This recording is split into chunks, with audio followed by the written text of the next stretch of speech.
All right, so today we're going to continue in our series on honor and shame. This is part 6, and we are in chapter 17 of the book of Yochanan, the book of John. And we did start reading this chapter in the last part, and we are hearing the very powerful, sort of almost final message of Yeshua as he's praying for his disciples as well as us, but certainly for his disciples. But we're going to see in this part of the chapter, he certainly mentions others as well. And we're going to pick up here in verse 11. Okay, we did actually finish with verse 11 last time, but I want to continue here by going back to verse 11. He says, "And I am no more in the world, but these are in the world, and I come to you.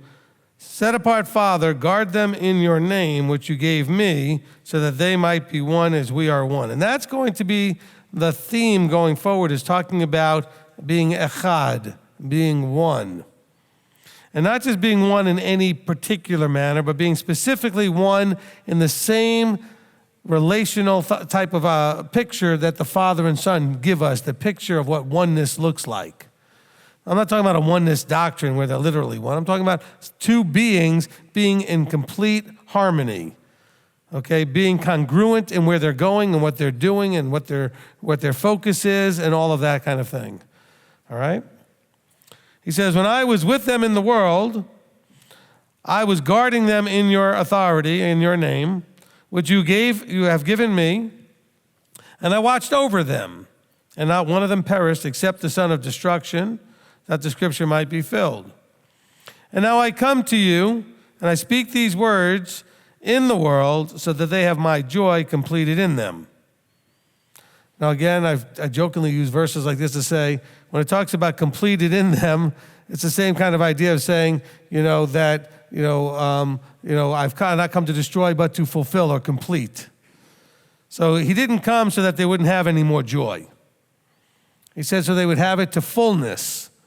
So when he says in Matthew, when he says, "I didn't come to destroy, but to fulfill," I didn't come to destroy, but to bring something to its fullness, to show you what it would look like so you can experience the fullness of it. Not so it would be done away with. Otherwise, you'd have to use that same application here to be consistent, so that they have my joy completed in them. I have given them your word, and the world hated them because they are not of the world, as I am not of the world.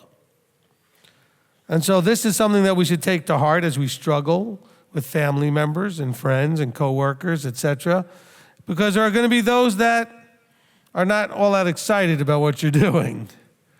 Anybody experience that a little bit? Okay? But he's saying, look, they are mine, and they are becoming like me, as I am like you, Father, and they have not loved us either, so why would they love them who are trying to be like us? It should be no surprise. The world, when Yeshua came in flesh, killed him. So why would we be surprised when they're throwing rocks at us and giving us all kinds of grief? He says, I've given them your word, and the world hated them because they are not of the world.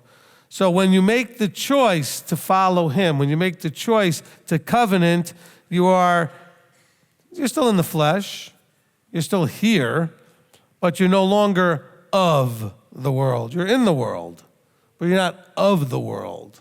You don't think like they think. You don't act like they act. You're different now. You're changed. Okay? The world sees you as strange and weird and scary in a way because you challenge their delusional bubble. And that's part of why they, quote unquote, hate you. It's not that they hate you. You make them just very uncomfortable. And because you threaten their worldview, their world reality. Actually, their full spiritual and everything reality. Because if you're right, that means everything about what they're doing is wrong. Well, not everybody, but a lot of it. Because I know some of you have had the experience where as you learned this, you might have had a thought of, did we have nothing right? And the answer is yes, you did. You had some, but there weren't a lot of things, but you had some things right. Because if there was nothing right, you wouldn't have been there. Okay? There was something about it that did start to begin to lead you to the idea that there was an answer to the things you needed. The answer just wasn't there, okay? But they had some things right. They understand that there is a creator. They understand there's a Messiah, there's a son. They have a lot of that confused in the rest of the details, but they understand some things. Okay? And so the issue is the being of those. So your job is, if you want this prayer to be applied to you, is you have to be not of the world, but in the world. Okay? He says, I do not pray that you should take them out of the world, but that you keep them from the wicked. And by the way, it says wicked one here in the translations. I'm not even sure that's exactly the way it should be. I think it's more Christianized. Just keep them from the wicked. Because if they're with the wicked, they might imitate the wicked. So I'm not sure I want to just automatically put it as wicked one, but just let's leave it as wicked. It includes the wicked one. He says, I don't want to take them out of the world. Father, don't take them out of it, but keep them from wickedness. Because if they are involved in wickedness around them and they get too involved in it, they may start to embrace some of it and become wicked as well. They're not of the world as I am not of the world. That's only true, by the way, is if you're transforming and conforming into his image. Just claiming that you know who he is, that won't cut it. Just claiming that you know what he's doing, that won't cut it. Claiming he's Messiah, claiming all those things that people do claim is not enough. He says, they are not of the world in the same manner as I am not of the world. And so we have to follow, be in like manner as. He says, set them apart in your truth. Your word is truth. So what set Yeshua apart? He said, I only do what my Father tells me to do. The words I speak are my Father's words. This sets him apart. Because now he's in congruence with, he's in echadness with his Father, and now set apart or separate from all things that are not also set apart. And the word set apart in a lot of places is translated as holy. I don't know, holy seems to be one of those words that I remember as I kind of came into all of this many, many, many years ago, that I couldn't really grasp. I couldn't grasp it in a real simple way to understand, what does holy mean? Well, holy means it's of God. So what does that mean anyway? It's holy. You know, your mind thinks of things like the Holy Grail is something that's so special nobody can find it. I mean, that's what it is. Like holiness seems to be this ungraspable sort of thing. Then in Hebrew, we have the word kadosh. Kadosh means set apart, but more importantly, set apart for the specific purpose that Yah had in mind for it, to serve Yah in some capacity. You can have the set-apart bread, the showbread. You have the set-apart menorah, the seven-branch menorah that was in the temple. That doesn't mean every seven-branch menorah is set apart, but he had that one. That one's only purpose was to serve Yah. You see what I'm saying? And guess what he has also? A set-apart people. That means our purpose is to serve him. Holy things, kadosh things, set-apart things have the purpose of serving him. And we were called to be a kadosh nation, a kadosh people. But yet, what do? We serve the world. We serve ourselves. We serve ourselves more than we serve the world. We don't always just serve him. And so we're not always in a state of let them be set apart as you and I are set apart. We're not in the same sort of relationship most of the time as, for example, he would be with his Father. But that's the striving that we're doing, is to become like that. That's our goal.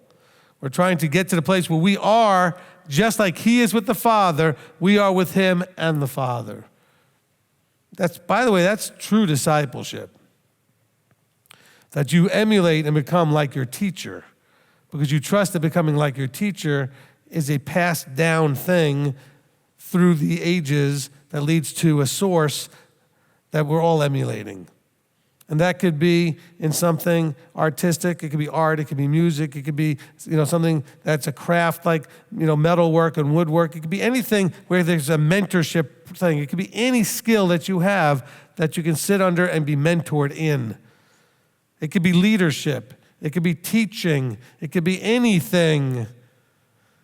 And so often we have phrases like that. You hear people say things, I shouldn't say phrases like idiomatic phrases, but you hear people say things like, I know who your teacher is because I can tell by the way you did this, that, or that. That's just like this. Are you a student of so-and-so? Because what you just did. And you say, yes, actually I am. And because they could see it. You start to sound like your teacher. You start to act like your teacher. Okay? That's, by the way, a really, really heavy burden for a human being if the human being is the teacher. Which is why I think there's a double burden on the teacher. It's a lot of pressure, quite frankly. If people are being asked to find a teacher in a discipleship framework, then they're being asked to find a person to emulate because they believe that person is emulating their teachers up through to Yeshua and the Father. This is the way the scripture lays out. I know some of you are almost going into a panic thinking, but I don't trust man. Nobody's asking you to trust man. But he's using men. So you got to find one. This is back to Ephesians where Paul tells you about the fivefold ministry. You're going to have to understand that he said that those 5 roles, apostles, evangelists, prophets, shepherds, teachers, he said we need them until. Actually, why don't we just go there for a second, hold a space here in John 17, go to Ephesians. Chapter 4, he says in verse 11, sorry, I turn faster than some people. I'll give you a second to get there. Ephesians chapter 4 and verse 11. And he himself gave some as emissaries and some as prophets and some as evangelists and some as shepherds and some as teachers for the purpose of perfecting of the set-apart ones. Now we're talking the same language Yeshua was talking. For the purpose of perfecting the kadosh ones, the holy ones, to the work of service, to a building up of the body of Messiah. So these 5 roles, whether it's apostle or shepherd or prophet, teacher, etc., evangelist, their role is to do the work of service to the building up of the body through the efforts to help, quote unquote, perfect or bring to full integrity, to get you to walk this out in a complete way within the context of the body of Messiah. And these roles are to be there until, verse 13, we all come to the unity of the belief and of the knowledge of the Son of Elohim. Now notice the way he worded this. It's not just that we're all coming to the knowledge, or we're not all just coming to the belief. He wants you to come into the unity of belief as well as your relational knowledge of Messiah. He says, the knowledge of the Son of Elohim to a perfect, complete, full of integrity man, to the measure of the stature of the completeness of Messiah. Wow. Those people have a burden of responsibility through a discipling process to help the body come to the place where they are reaching the measure of the stature of the completeness that is Messiah. That's exactly the same as what Yeshua is saying in John 17. Father, I would desire that they be one as we are one. He said it much simpler because he'd already said so much more up to this point, and now he's summarizing it essentially. And so he says here that this group, these 5 positions or roles, they're not like job titles from the point of view of, it's a rank, and the highest rank's apostle, the lowest rank is teacher, as some of the church people have decided to do. They're just different roles. Apostles don't do exactly what prophets do, or don't do exactly what evangelists do. Everybody has a different role in all this. He says, not only is it until all these things, until we come into the completeness of Messiah, there's a reason for this. The reason is so that we should no longer be. See, we're going to change the state of being. Right now we're being something. Hopefully we're becoming students, Talmudim. We're becoming disciples of our Messiah. He says, until we come into, I messed up. Until we all come. All. until we all come to the unity of the belief of the knowledge of the Son, right? We said that already, and we just want to make sure we said that we get the word all in there. The unity of belief and knowledge of the Son of Elohim to a perfect man, to the measure of the stature of the completeness of Messiah, so that we should no longer be children. We've been called the children of Israel for a long time. And those fivefold are there to help us to no longer be children. Now, I know this whole teaching is about honor and shame, and we're going to get back to the whole honor and shame thing here when we get back to John 17. But you know what? Maybe I'm out of my position to say so, but I think that if you are an adult acting like a children, this is not an honoring thing. There is shame in that. If you're not growing up into an adult, I'm not saying that I'm going against what says that your approach should be to come as a child. Coming as a child is talking about a certain aspect of the childlike, behavioral styles and approach in terms of trusting, etc. He's not telling us to act like children. He's a little frustrated, I think, watching us act like children.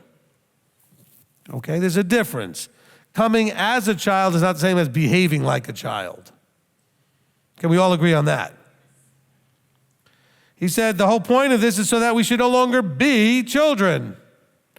So what are children? Why is that a problem? Because children are tossed and borne about by every wind of teaching, by the trickery of men and cleverness unto craftiness of leading astray, etc., etc. So he's trying to help us to understand that we as adults, what does he mean when he says acting like a child? Well, when you're tossed about and you're unstable and you're listening to 57 different teachers who are confusing you about everything because they don't agree on anything, and you don't know what to do with yourself, and you are likely to be now more susceptible to the trickery of men and cleverness. By the way, all that means is they're going to say something that impresses you, you get excited about it, and it's completely wrong. But it sounded good. It sounded right. You were impressed.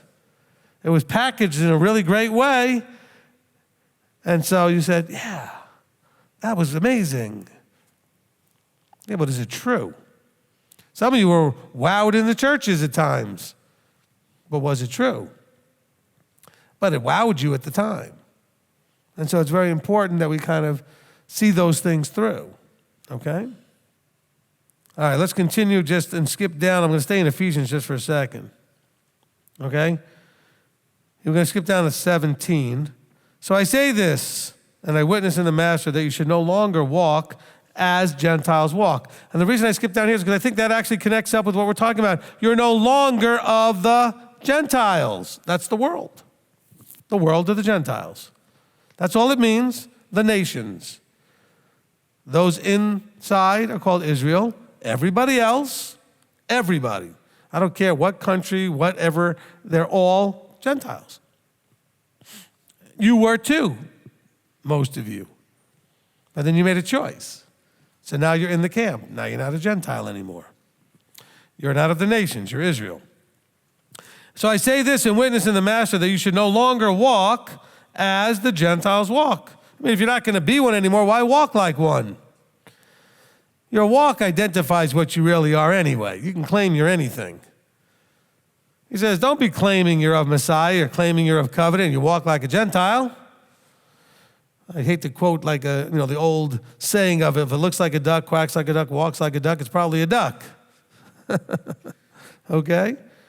Well, if you walk like a Gentile, act like a Gentile, and do a bunch of things that are clearly like a Gentile, you're a Gentile. Oh no, I'm covenanted. I don't care if you wear a seat, and that's the one thing you're doing, but if you're doing all the other Gentile stuff, you're a Gentile. Okay? The seat don't fix it. Now, they're supposed to remind you to fix it. You're supposed to be able to grab down and go, okay, I'm not supposed to act like a Gentile. I'm acting like a covenanted person. I'm reminded to keep the commandments. He says, you should no longer walk as the Gentiles walk in the futility of their mind. That's the biggest problem. He's not just talking about any Gentiles. He's talking about the ones that think they got it all figured out. But it's futility. They're walking in the futility of their mind, having been darkened in their understanding. Okay, so their understanding, They think it's bright and clear, but they're not really understanding. We read this earlier today in Deuteronomy in the curses, that they would be a time where they'd be groping around at midday as if it's midnight, and like the blind person groping around. They'd be groping around. But yet it's light. Why can't you see? Well, because their understanding has been darkened. Having been estranged from the life of Elohim because of ignorance that is in them. Because of the hardness of their heart, who having become callous, have given themselves up to indecency, to work all uncleanness with greediness, etc. He says, but you, if you are in the first category, those who are finding the fivefold guys and submitting into that easy for me to say, into that discipleship relationship, he says to them, he goes, but you have not so learned Messiah. See, there's a lot of people out there learning Messiah in that mixed mess, and that's what he's talking about. You're still a Gentile if you're doing that stuff. Because it's kind of having your cake and eat it. You want to have Messiah. You want to call him with a Hebrew name. You want to call him Yeshua. You want to keep certain, okay, so you keep Sabbath, but do you really? You eat kosher, but do you really? I mean, there's like little things that keep going, but do you really? I don't know, do you? Because I knew people when I was raised, and I came into an understanding of Messiah and Torah, who they would have services on Shabbat, and then they go to a restaurant. So do they keep Shabbat, or do they really? He said, but you have not so learned Messiah. He says, you have not so learned Messiah. He said, if you indeed have heard him and were taught by him, as truth is in Yeshua. So then you are to put off with regard to your former way of life, the old man, being corrupted according to the desires of deceit, and to be renewed in the spirit of your mind, and that you put on the renewed man, which was created according to Elohim, in righteousness and kadoshness and set apartness of the truth. Remember, he's telling you that the truth is in Messiah in verse 21. But you have to hear him and do. So I guess you could even say there, the word might be Shema. If indeed you have Shema'd him, if you have heard and done what he said and were taught. Again, that disciples, if you were taught by him. Now bear in mind, this is not to feed into all those who are saying, well, I'm just taught by the Ruach. Okay? Yeshua taught the disciples directly. And then he said, I trained you, you go make disciples of the nations. He didn't say, you go find people and just tell them to wait for the Ruach to teach them. He said, I've trained you, you go teach them. And so there's an actual discipleship process that utilizes people. Oh, but we are, we're in this great state of hypocrisy because we're walking as Gentiles in the futility of our minds. Because our understanding has become darkened. And again, some of you recognize this in yourself, some of you recognize in other people. You're like, wow, I don't know. Why are they doing that? They've been here, and they've been coming, and they've been studying, but yet then you find out your friend is off doing something, or somebody. Now, don't judge them. Just recognize they're struggling with this. Pray to Abba, my friend is struggling with this stuff. They're starting to look a lot more like a Gentile again. Don't judge it. Don't mock it. Don't give it all kinds of grief. If it's a brother that you love and they love you and you know them well enough, you might sit down and say, hey, I noticed something and I'm a little confused. I'm not judging. Maybe I got it wrong. Maybe I saw something that really wasn't what I saw. I want to come to you in love and concern and just ask what was going on with this thing. Most of you don't do that. We should, but let me rephrase that. We should if we're going to approach the brother or sister, so to speak, the friend, the person in Messiah. You don't have to approach them. It may not be your role or your job to do that. But if you have a relationship with somebody, okay, knowing their name and having seen them a few times at services does not mean you have a relationship with them. I'm talking a relationship where you know them deeply, they know you deeply, and they might just hear you if you speak to them, because you would likely hear them if they spoke to you. Someone who is a brother or a sister, a close friend in Messiah. So then you might go to them, but but go to them without judging what might be driving it. Just go out of curiosity and concern. I saw or noticed something. It made me concerned. I thought the best thing I could do is talk to you and find out directly from you. What's the situation? What's the deal? Okay? But the goal here is to put off with regard to your former life. If you come to Messiah and keep your former life, this is shameful. This is not honoring the call that he gave you. So we're going to tie this back to honor and shame. If you're going to understand that there are people around, Paul says there will be people around. You believe Paul, you don't believe Paul. He tells us there will be people around, prophets, evangelists, and apostles, and shepherds, and teachers, etc., that are available to you to help you become perfect. Perfect meaning full, complete, with integrity, as best your efforts go in becoming Messiah-like. And if you search for those people and you decide to grow up, he said, no longer be a child. The body is suffering massively from an unwillingness to grow up. That's more than anything else. The body is so stuck in an immature emotional place. He's telling us to grow in knowledge and truth, knowledge of Messiah, a relationship with, but yet we are still in this terribly immature place. Paul talks about this many times because he dealt with a bunch of congregations. He saw it consistently in all the 7 different places he was. He says, I'd love to give you meat, but you're choking on the milk. You can't even handle that. He says things like, I shouldn't have to teach you again the basics of these things because I've taught it to you already so many times. The children need you to repeat yourself over and over again.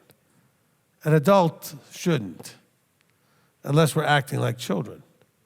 Now, they're called the children of Israel. So you see the journey from Exodus on, actually go all the way to Genesis, doesn't matter. And Yahweh has to tell them over and over and over, just like you'd have to tell a child. Don't touch that, don't touch that, don't touch that. Don't forget to do this, do this, do this, do this. No, don't do that, don't do that, don't, right? And now we have to treat children? But we are supposed to be, if we've learned Messiah correctly, if we've heard him, if we've been taught by him, then we're supposed to put off the former life. He's using it like a garment, like take it off and put it and get rid of it. You need to put off that way, the way you think, the way you acted, what you did. The old man, the old way, being corrupted, because that old you was corrupted. It wasn't the real, you look back on your life and say, man, I wish I knew this sooner because that was a corrupted version of me. There are people that know you right now that you haven't seen in years. If you went to see them, they would not even recognize you because they remember the corrupted version. He says, but you should put the old man away, being corrupted according to the desires of deceit, and to be renewed in the spirit of your mind. Remember, because it all starts up here. It all starts in the mind. We've talked about that a million times. Philippians 2:5, let this mind be in you. That was in Messiah Yeshua. Because the mind we have, the human mind, is a corrupted mind. It's enmity towards our Creator. It's at enemies towards our Creator. But we are to be renewed in the spirit of our mind, so that you can put on the renewed man. See, it's so funny. How many churches have you heard of, and we're talking about, we're all supposed to be seeking to be that new man, a new creation. He's trying to get you to be what he originally meant you to be. It's not some new thing. The only thing new is you burying the corrupted thing so you can be what you always meant to be. Churchianity makes it sound like it's some new invented thing. We're trying to get back to what the original thing is. It's been corrupted. At least when I envision it, when you talk about something being corrupted, it sounds to me like it was fine at one point, and then something happened to it. In other words, something that was okay and got damaged or got led into some. If I have a computer file and that file no longer works the way I want it to, we say it's been corrupted. If you have a child who seems to be wonderfully and fine, and then all of a sudden you send them away to camp, or you put them in a school, or some sort of environment where they get influenced by other children, and then we can see them acting differently, we think that group or that place corrupted their thinking, corrupted their behavior. But they weren't always that way. So when he talks about renewing the spirit and putting on a renewed man, that makes more sense. We're renewing ourselves, cleaning up the corruption to get it to what it originally was supposed to be, like a factory reset. Okay? Because we have to remember what it says here, for if you heard Yeshua, he is the truth. You need the truth. Remember, the truth will make you free. Your relationship with truth will set you free from all the mess. Because the truth will reveal the mess. All the places and all the areas in your life where you're just not right. You're off. You're corrupted in some way. Corrupted doesn't mean that you're out there like doing evil the way the world would see evil.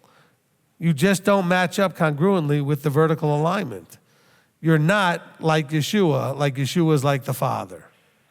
This is what the beginning of it is talking about when it talks about until we come into the unity of belief of the knowledge of the Son, to a perfect man, to the measure of the stature of the completeness of Messiah.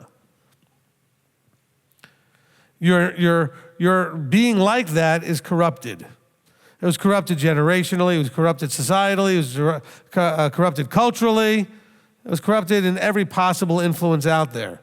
We're going to talk a lot about that tomorrow afternoon. All right.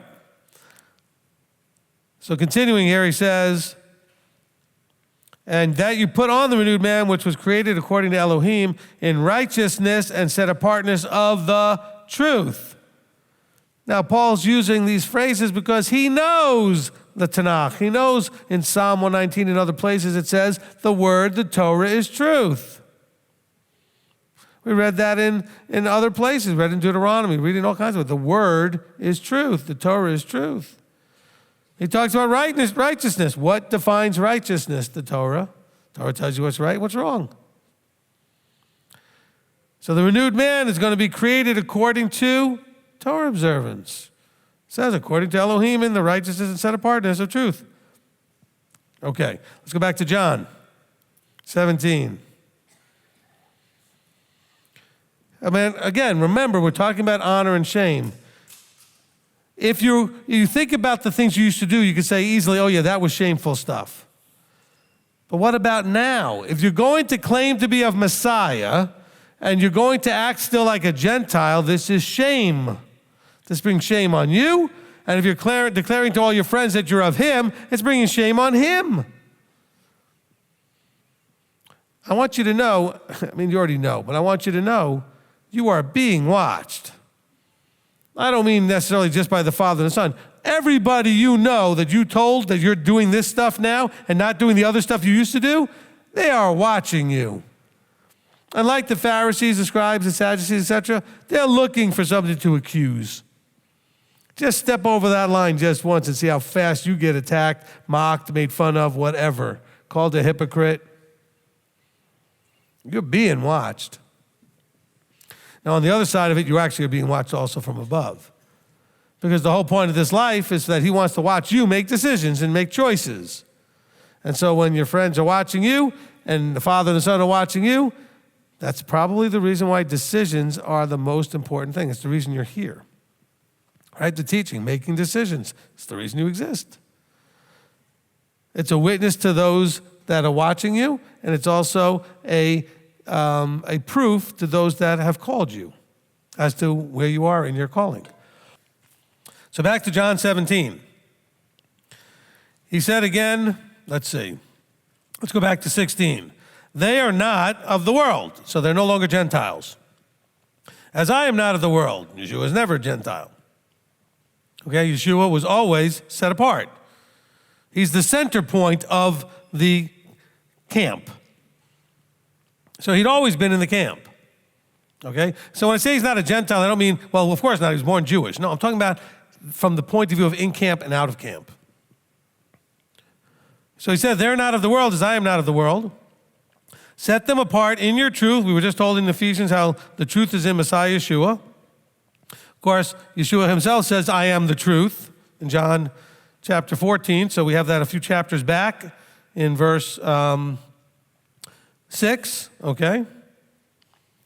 Now, he says, set them apart in your truth. Your word is truth. So he's telling them, look, help them to understand that the Torah is what separates you and brings you into truth.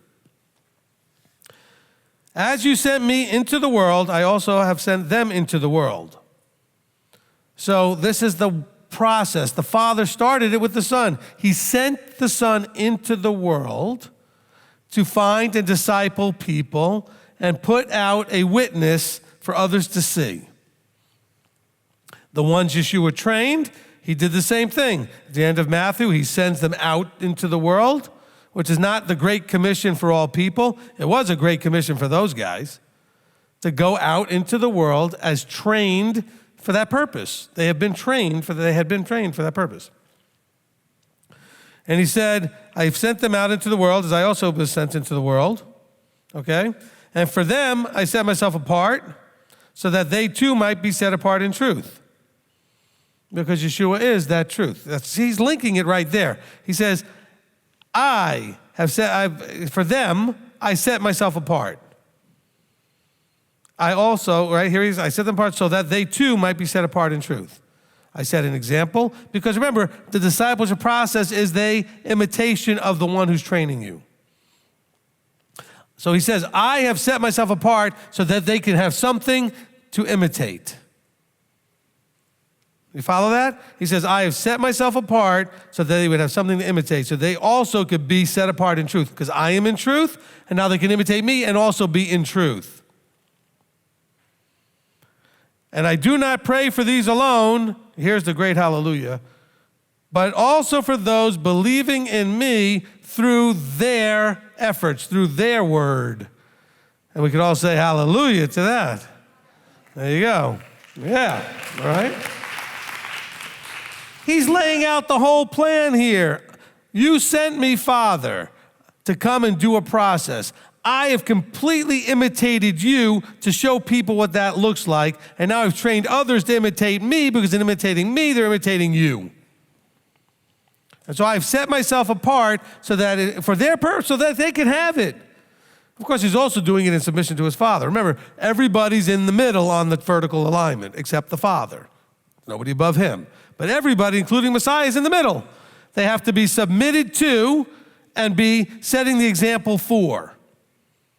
I don't think I've said it that way before, just so you can understand. If you're in the middle, you are submitted to, you're imitating, you're submitted to, and you are setting an example for.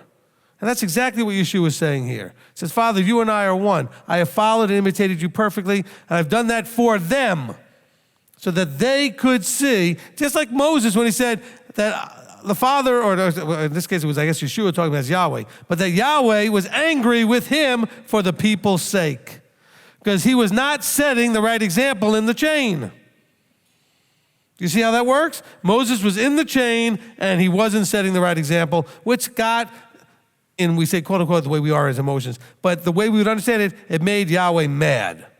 He was angry with Moses for the sake of the people. He said, Moses, you just showed the people that you could, lose your temper and everything else when I told you to speak to the rock. So because of the need for vertical discipleship, submission, setting an example, submission, setting an example, Yahweh said, Moses, you messed this thing up. You were the weak link in the chain here. Are you going to be the weak link in the chain wherever you are in the chain? Well, you are if you're not going to submit, and you are if you're not going to set the right example. There's two aspects to this. The aspect that you have with that, whoever it is that you're submitted to or should be submitted to, and whoever it is that you have a responsibility to set an example for.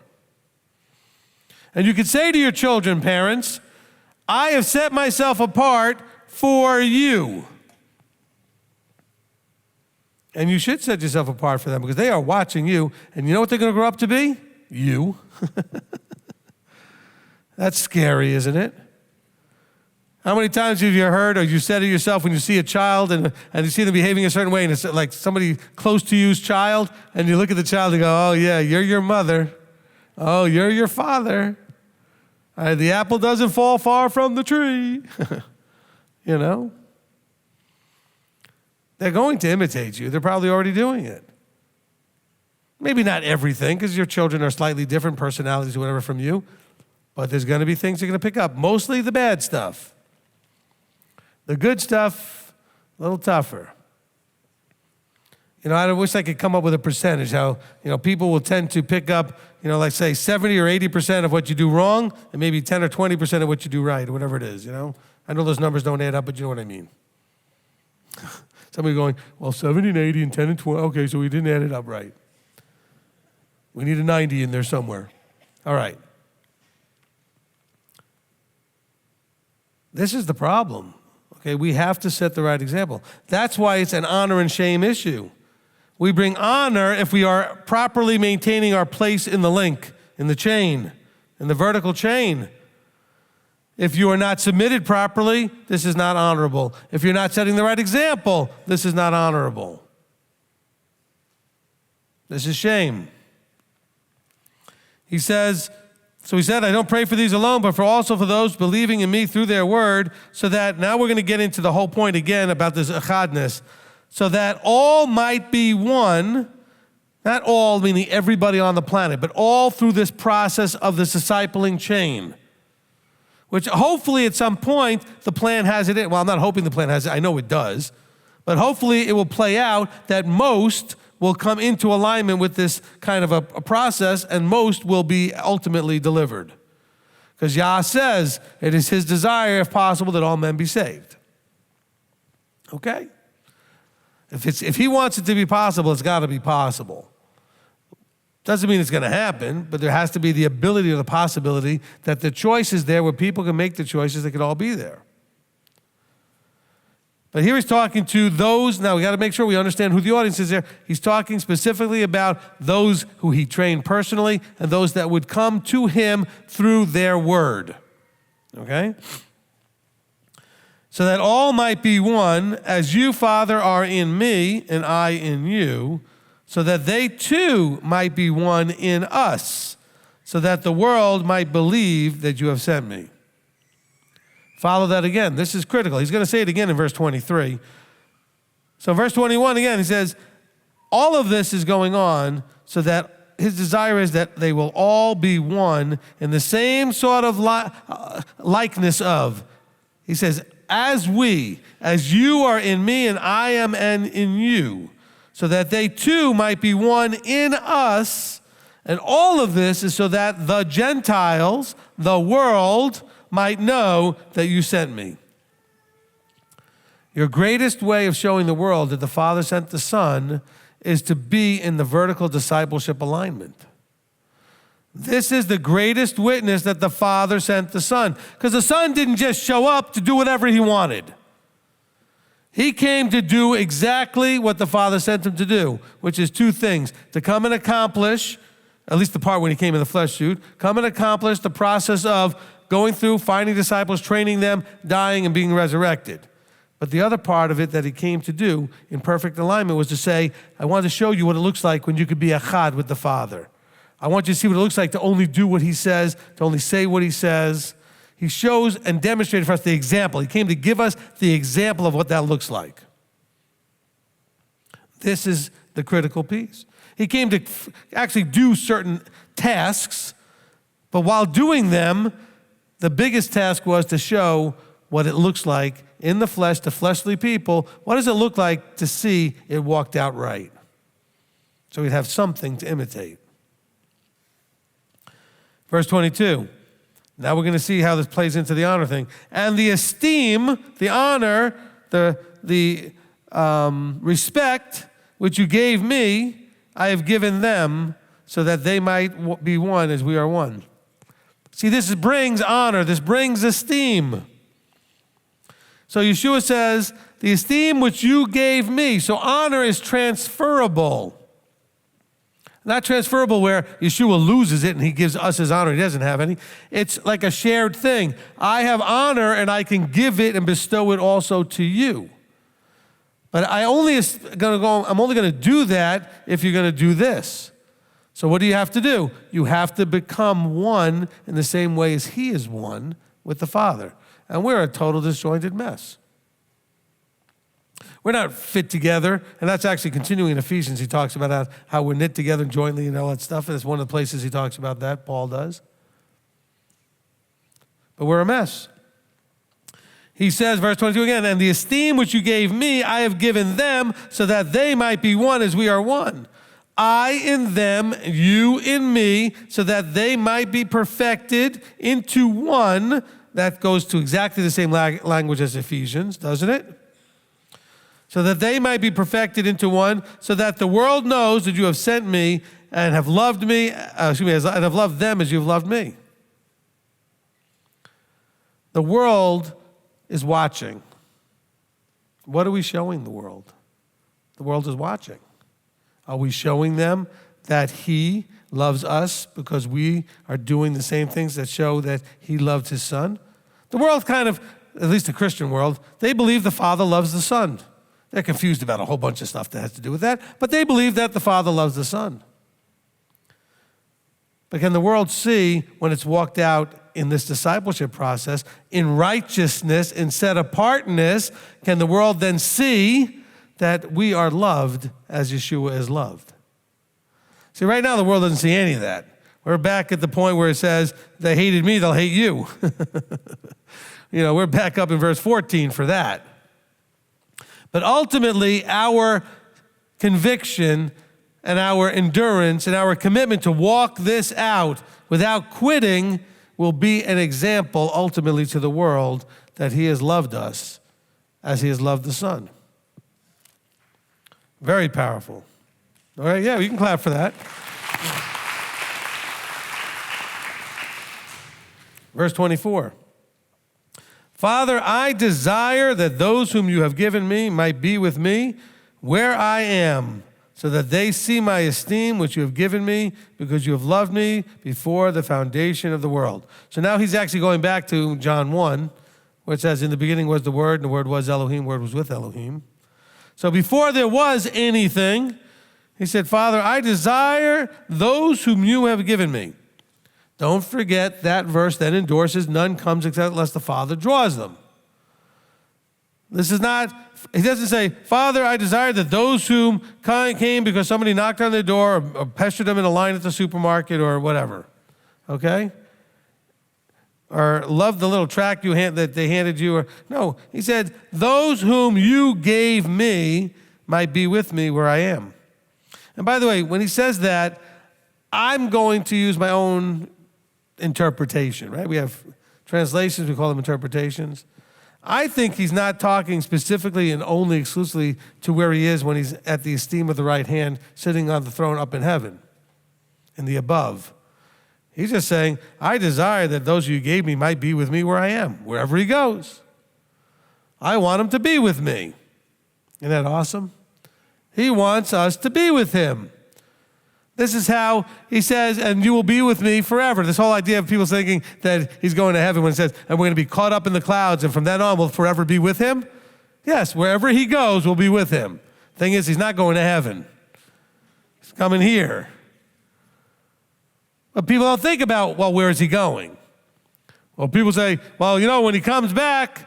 I say, yeah, when he comes back, where does he say he's going? Mount of Olives, split in two thing, Zechariah 14. He's not coming here, scooping up a bunch of people and running back to heaven. What, do we have a third coming after that? I don't see any third comings anywhere. But it's the same idea. And forever, once we go meet him in the sky on his way somewhere, we'll be with him wherever he goes. Where are we now? Let's see. Verse 24, right? Father, I desire that those whom you have given me might be with me where I am, so that they see my honor, my esteem, my respect, which you have given me, because you loved me before the foundation of the world. He wants us so badly to see them in the fullness, like in 1 John, when he says we don't know exactly what he's like, except that we know that when we are like him, we'll see him as he is. I think that's 1 John 3:4, something like that. Okay? He wants us to see him as he is. And if we're with him, we will. That'll be so exciting. He said, O righteous Father, verse 25, indeed the world did not know you, but I knew you. Indeed, the world did not have a relationship with you, but I had a relationship with you. And these knew that you sent me. They had a relationship enough that they knew, they understood that you sent me. Remember, a lot of people interacted with him when he walked on this earth in the flesh, and not that many of them understood that he was actually sent of the Father. And I have made your word known to them, and shall make it known, so that the love with which you loved me might be in them, and I in them. And that's really what he was talking about in John 14 when he's talking about the sending of the Helper and the Spirit of truth. He's really talking about the means by which he would be in us. And that is so cool when you understand it the right way. All right? It's amazing. I wrote a whole ton of notes here, and I have no idea if I said anything that was in the notes. And there's too many of them for me to look at, so we're just going to go with whatever I said. Let's go to Matthew chapter 4. I mean, I just wrote a bunch of bullet points. It looks like I probably covered everything in them anyway. Okay? Matthew chapter 4. I never usually have notes, and then when I do write them, I wonder why I bother. Okay. Matthew chapter 4. I mean, don't get me wrong, at least I have a list of verses so I know where I'm going, but the bullet points I don't always bother to look at. Matthew chapter 4, and that's because I try to be available to whatever he's going to do, which is why we ended up in Ephesians. And I think we should all be pretty glad that we did. I think that was a good sidetrack that helped I shouldn't say fulfill, but complete more our understanding of John 17. So I think it was good. All right. Where are we? Matthew 4, and we're going to begin at the beginning of the chapter here. Okay, so this is where Yeshua and Hasatan have a little discussion. Then Yeshua was led by the Spirit into the wilderness to be tried by the devil. And after having fasted 40 days and 40 nights, he was hungry. Understandable. And the trier came and said to him, okay, so now he's explaining to us, verse 3, what it meant to do, run into the devil. The devil has a job to test us, to see where we're at. You see this play out exactly in Job. I mean, Yahweh says to Hasatan, what do you think of Job? He said, I've tried testing him. He's perfect. There's nothing to work with. But he didn't say it that way because he didn't want to admit that he's perfect, so he turned it around and said, I got nothing to work with, but that's because you give him everything. He was still saying he was perfect. He just said that he had an excuse for it. Well, that's only because you spoil him. And Yahweh said, well, fine, let's take it all away. I'll show you he's still perfect. He has integrity, in other words. Okay? Hasatan couldn't work with him because he can't work with you when you have integrity. Not because you're perfect, meaning you have no blemishes whatsoever. Job had blemishes, I'm sure. But he had integrity. And he didn't have a bunch of stuff that Hasatan could mess with. So in chapter 1 here, we're told then the trier came and said to him, if you are the son of Elohim, like he doesn't know. All right, if you are the son of Elohim, command that these stones become bread. And he answering said, it has been written, man shall not live by bread alone, but by every word that comes forth from the mouth of Yahweh. Where is that written? Come on, you guys know? Deuteronomy 8. Right after we read verse 2, we start going right into it from there. Okay?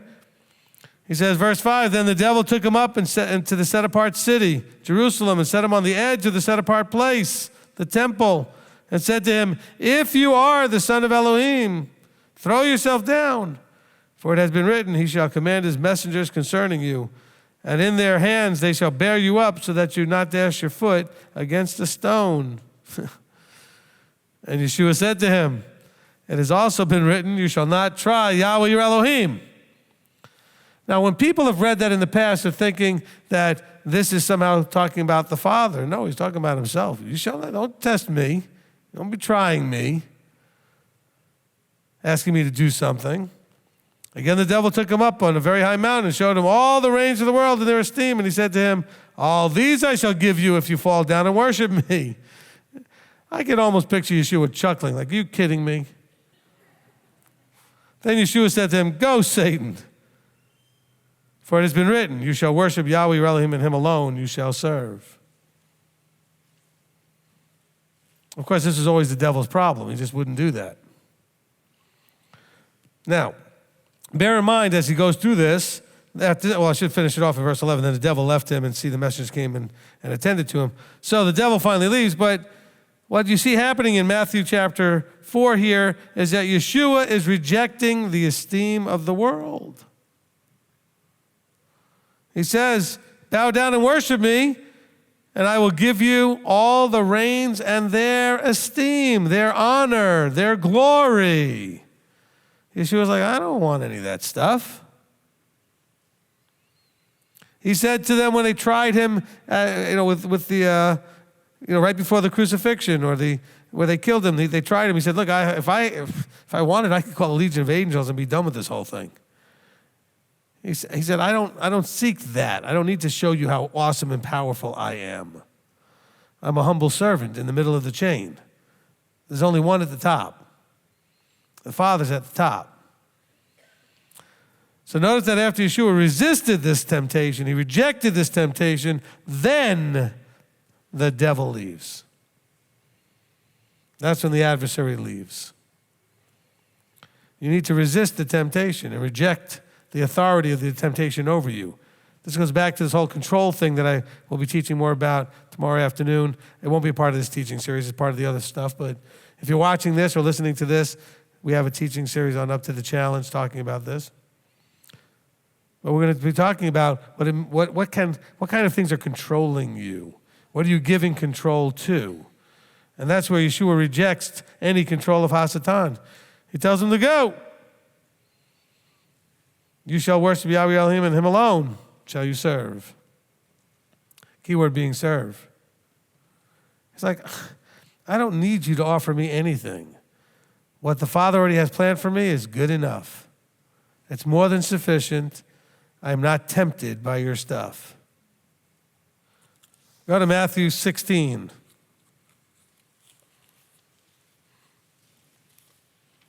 Matthew 16.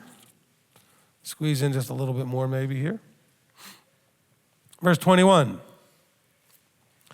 From that time, Yeshua began to show his taught ones that it was necessary for him to go to Jerusalem and to suffer much from the elders and chief priests and the scribes and be killed, and to be raised again the third day. And Kepha took him aside and began to rebuke him. Kepha's cute. He's so blue. He can't help himself. And Kepha took Yeshua aside and said, be kind to yourself, master. This shall not be to you. But he turned and said to Kepha, get behind me, Satan. You are a stumbling block to me, for your thoughts are not those of Elohim, but those of men. And so again, he's not calling him Satan as in the being. He's saying, get away from me, you're being an adversary. This trying to get me not to do what has already been planned to happen is an adversarial thing. He said, you're thinking like a man. So that's why you know it's not of the devil, meaning the actual devil himself. Like he didn't become Satan or something, possessed or whatever. He said, but your thoughts are not of Elohim, but those of men. Remember, our mind, when it's a fleshly mind, is an adversarial mindset to him. When we think we know better, we think we're so smart. Then Yeshua said to his taught ones, if anyone wishes to come after me, let him deny himself, take up his stake, and follow me. You have to deny yourself, okay? So, when he says, you are stumbling block to me, for your thoughts are not those of Elohim, but those of men, I would ask the question, I will look at my notes this time, are we seeing things as Elohim does or as man does? See, in his flesh, he didn't want him to die. And Yeshua was like, no, this is what's going to happen because there's a plan that you don't understand. So he says, if anyone wishes to come after me, to follow me, let him deny himself, take up his stake, and follow me. For whoever wishes to save his life shall lose it. Whoever loses his life for my sake shall find it. For what is a man profit if he gains all the world and loses his own life? Or what shall a man give in exchange for his life? Listen now, for the Son of Adam is going to come in the esteem. He's going to come in the glory, in the honor, in the respect of his Father with his messengers, and then he shall reward each according to his works. Hopefully you followed that. He said, if you're going to think like a man, you're going to think in the flesh, you're going to miss all the point. He said, if you really want to follow me, trust me. Don't outthink me. Don't try to figure it out. Don't try to spin the deal. Don't try to save or deliver me. I'm the deliverer, not you. He said, but deny yourself. Denying yourself is, I like, I want, I don't like, I don't want. Kifa didn't like that he said what he said. He was very, I know he cared about Yeshua to say, be kind to yourself, but this is more about Peter. He was afraid that it was going to happen. He said, no, they're not going to kill you. It's going to be okay. I love you, Master. He was having an emotional blowout. Okay? Some people are watching this going, what is he talking about? All right. It's an inside joke. Okay, so this is important. He says, look, whoever wishes to save his life will lose it, lose his life will save it. And by life, he's not talking just about laying down your life like it actually being killed, martyred or something like that, like a martyr. He's talking about laying down yourself, denying yourself. You got to be willing to die to self. So you lose your life to have his life in you. Hasn't your life done great so far? Why would you want to hold on to that? Okay? I mean, why do we have to say any more than that? How's that been working for you? Not well. Someone said, not well. Well, then lay that life down. Don't keep trying to save your life, your way, your thing, your whatever. Lay it down, lose it so that you can actually have it. Because he says, the Son of Adam is going to come in the esteem of his Father with his messengers, and then you will actually be receiving a reward. See, this is where Christianity messes up. Some of you had a conversation at lunch with some people that are not part of our group, got a little confused, and they were going all into, do you believe in being saved? Do you believe in this? Do you believe in going to heaven? And they were just really not happy with us. Because they don't understand that salvation and reward are not the same thing. Salvation is a free gift. Reward is according to works. But Christianity has merged them together into one thing. Salvation, reward, or I shouldn't say that way. Salvation equals reward. If you have salvation, you get the reward. But that means everybody gets the reward because everybody was given salvation as an opportunity. He said, I give my life for the whole world. And so we have that issue that we're dealing with right there. So what does it mean to take up your stake? This is explained in verses 25 to 27. So he's saying, look, you're going to have to deny yourself. You're going to have to really hang the old man, so to speak. Bury, kill the old. We have the burying as one example. Here he is taking up your stake. That old man's got to go. To follow him, knowing that you will likely suffer, even possibly unto death, for your decision to follow him. That's what this is about when he says to take up your stake. Yeshua is going to come in the esteem, respect, and admiration of the Father. Why? Why is he going to come in the admiration and respect of his Father? Because he only did what his Father said. He maintained a congruent vertical alignment. And then he shall reward each according to his works. There's more here in my notes, but we don't have time. Okay, we'll pick this up again on Monday. Let's go ahead and wrap this up with some prayer. Father, we come before you, and we want to be those that are prepared and have done the works to receive the reward. The Father, those that are willing to deny themselves so that we can receive eternal life. Father, that we would lose our life to gain our life.